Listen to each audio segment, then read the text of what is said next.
Hello बच्चों, कैसे हैं आप सभी लोग।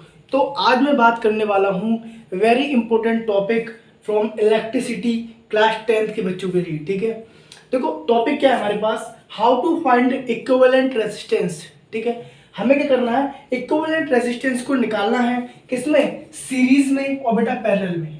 ठीक है, अब देखो बेटा इक्विवेलेंट रेजिस्टेंस होता क्या है, इसमें क्या लिखा हुआ देखो, single resistance that can replace the whole circuit. एक ऐसा रेजिस्टेंस बेटा, ठीक है, एक ऐसा रेजिस्टेंस जो होल सर्किट को क्या करता है, रिप्लेस कर दे। ठीक है, अब देखो मैं एक एग्जांपल देता हूं आपको। मेरे पास एक सर्किट है, ठीक है, जिसमें 3 रेजिस्टर लगे हैं, है ना, वो अपना इफेक्ट दिखा रहे हैं, है ना, तीनों रेजिस्टर। अगर उन 3 रेजिस्टर को मैं बेटा उनको हटाकर एक सिंगल रेजिस्टर लगाऊं और जो बेटा सेम इफेक्ट दिखाए, है ना, उसे क्या बोलेंगे हम, इक्विवेलेंट रेजिस्टेंस बोलेंगे। ठीक है, तो बेटा हम कैसे निकालेंगे क्या, रेजिस्टेंस। ठीक है, कौन सा वाला, इक्विवेलेंट रेजिस्टेंस। तो सबसे पहले हम बात करते हैं सीरीज कॉम्बिनेशन की। किसकी बात करते हैं बेटा, सीरीज कॉम्बिनेशन की। देखो सीरीज कॉम्बिनेशन में क्या होता है, हमारे पास एक लाइन में जो रेजिस्टर्स होते हैं ना बेटा, वो एक लाइन में लगे होते हैं इस तरीके से। देखो ये R1 R2 R3, ये हमारे पास क्या है, रेजिस्टर है ना। ये हमारे पास क्या है, बैटरी है ना, V पोटेंशियल की।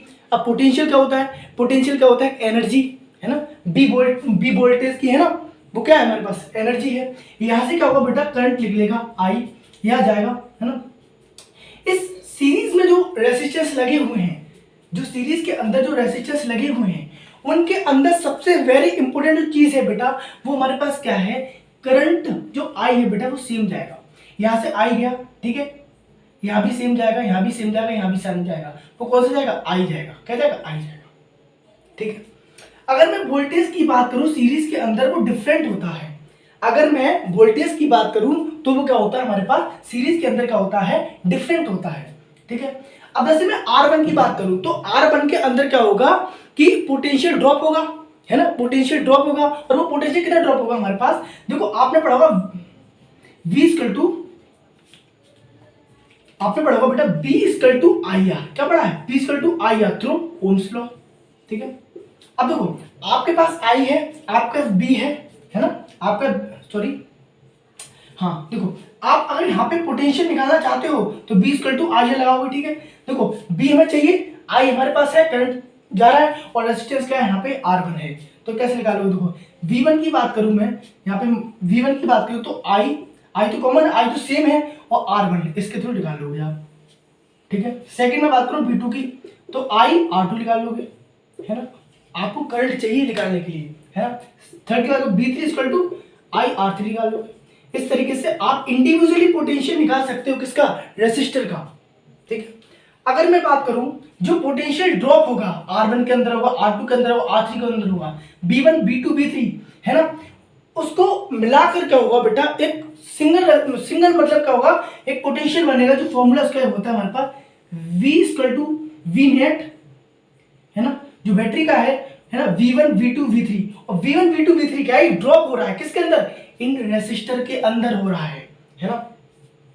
अगर मैं बात करूं R इक्विवेलेंट की, very important formula for your exam, R equivalent. R equivalent का फॉर्मूला सिंपल होता है, सिंपल आपको ऐड करना है। अगर इस तरीके से आपको रेसिस्टर दिख गए R1 प्लस R2, इस तरीके से देखो R इक्विवेलेंट का होगा हमारे पास, यहाँ पे R इक्विवेलेंट का होगा R1 R2 R3। आपको सिंपली क्या करना है, आपको ऐड करना है ओनली। ठीक है, अगर आपको इस तरीके से रेसिस्टर दिख गए लाइन में, ठीक है। अगर मैं बात करूं यहां पर एन इक्वल रेसिस्टेंस की, एन इक्वल रेसिस्टर की बात करूं, यहां पे मान लो R है, तीनों रेसिस्टर सेम है, तो क्या करेंगे हम, एन आर कर देंगे। वेरी इंपॉर्टेंट फॉर्मूला, समझ में आ रहा। जैसे मैं एक एग्जांपल देता हूं, सुनो, देखो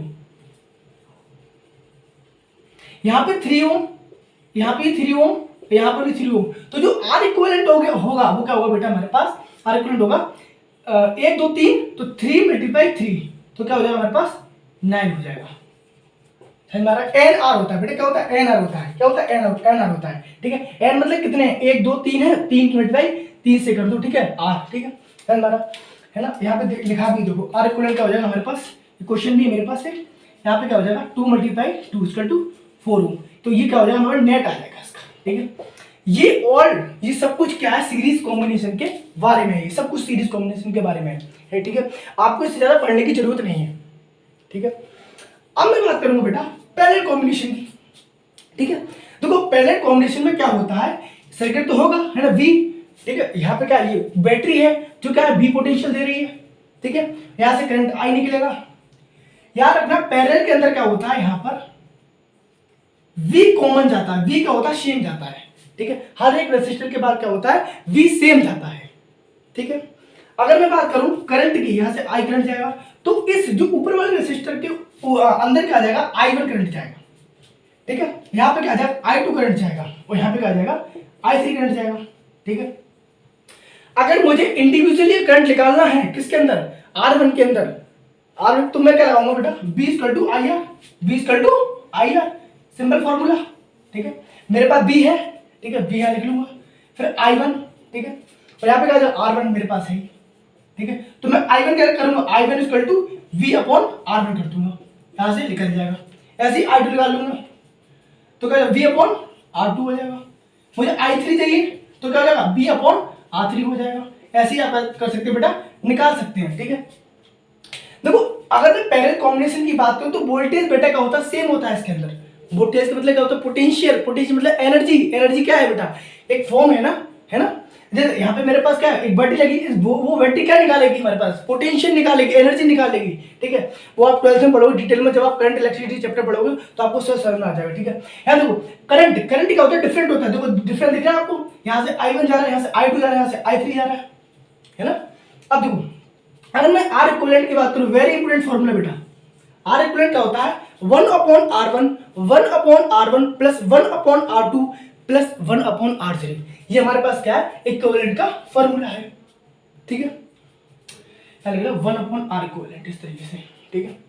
और मैं करंट की बात करूं, है ना, यहां से करंट जाएगा फिर डिवाइड होगा, है ना। तो मैं I नेट की बात करूं तो यहां पर क्या हो जाएगा हमारे पास, I1 I2 I3, ठीक है, समझ में आ रहा है। बट आपको सबसे पहले जो याद रखना है बेटा, वो याद रखना हमारे पास एक सीरीज के अंदर करंट सेम होता है बट वोल्टेज डिफरेंट होता है। इसके अंदर वोल्टेज सेम होता है बट करंट डिफरेंट होता है, ठीक है। अब मैं बात करूं and equal resistance of each R. अगर हमारे पास मान लो ये दो रेसिस्टर है ना, इनका क्या है, रेसिस्टेंस सेम है, रेसिस्टर का रेसिस्टेंस सेम है ना। रेसिस्टेंस की यूनिट क्या होती है बेटा, ओम होती है, क्या होती है, यहां लिख लेना,